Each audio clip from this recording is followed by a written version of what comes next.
I remember one great story.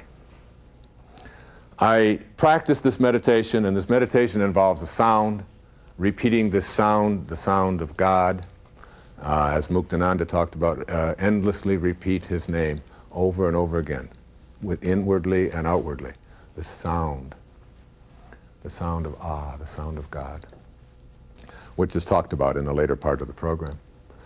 And I had been doing it for 15 days. And I was up in my daughter's room, Sky.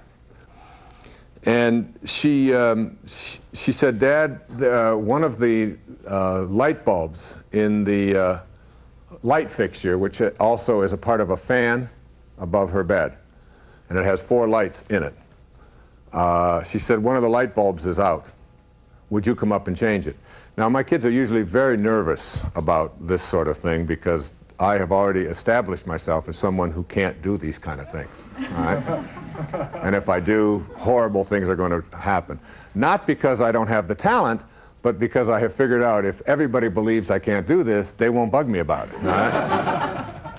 And so I love it when my kids laugh at me trying to fix something, and then my wife calls a repairman, and everybody has these Native American names. You remember the Native American movie, what was it? Kevin Costner's movie? Dances with Wolves. Everybody is named for what it is that they do in life. My name, my Indian name, my Native American name is He Writes the Checks. Okay? And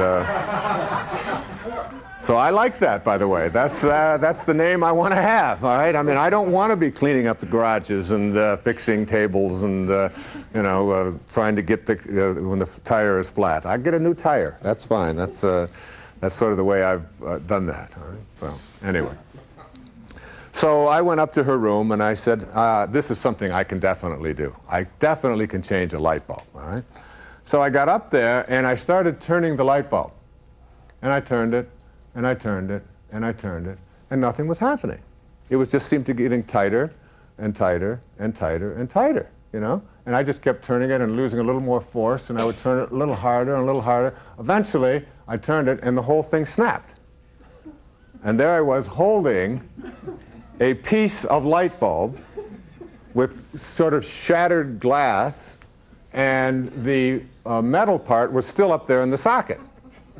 And there I am standing there, and Sky said, I should have known not to ask you to. I said, couldn't help it. I said, but I know how to fix this.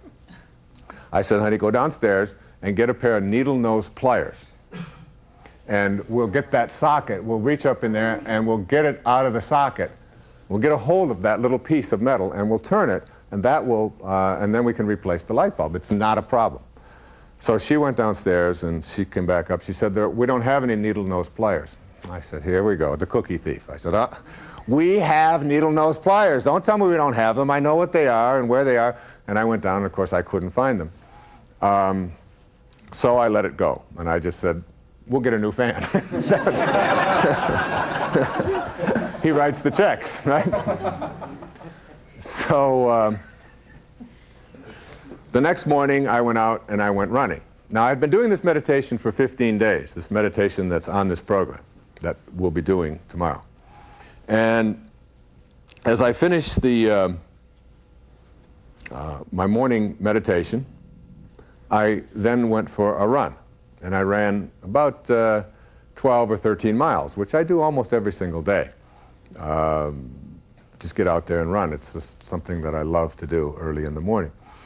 And while I was running, I was thinking about those needle-nose pliers. And where would they be? And I would really like to fix that thing, and I don't like having that up there. There might be an electrical problem and so on. And there could be a short in there or something, and I'd like to fix that. And as I came into, and it was even in my meditation, those needle-nose pliers kept coming into my meditation. Now, this sounds so strange, so weird.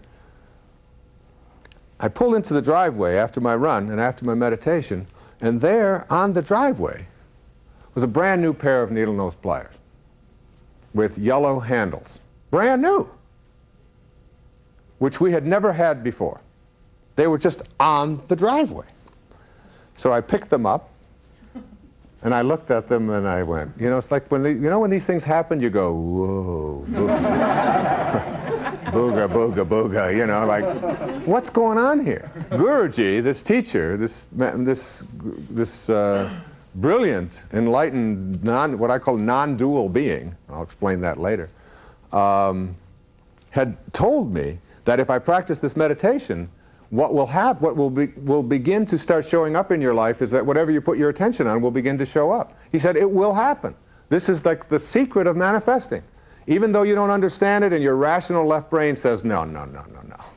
You don't just think about something and have it happen. He is saying this is exactly what will begin to happen.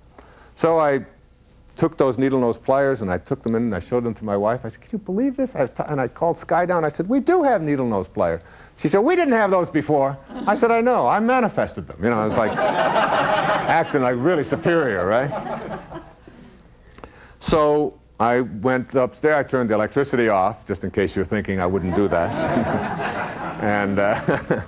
and got up there, twisted it off, got the light bulb play, and I fixed something. All right? And we still have those needle-nose pliers. And I look at them. In fact, I set them right on my desk every day just to remind me that there's more to this than the word coincidence, at least in my estimation. All right?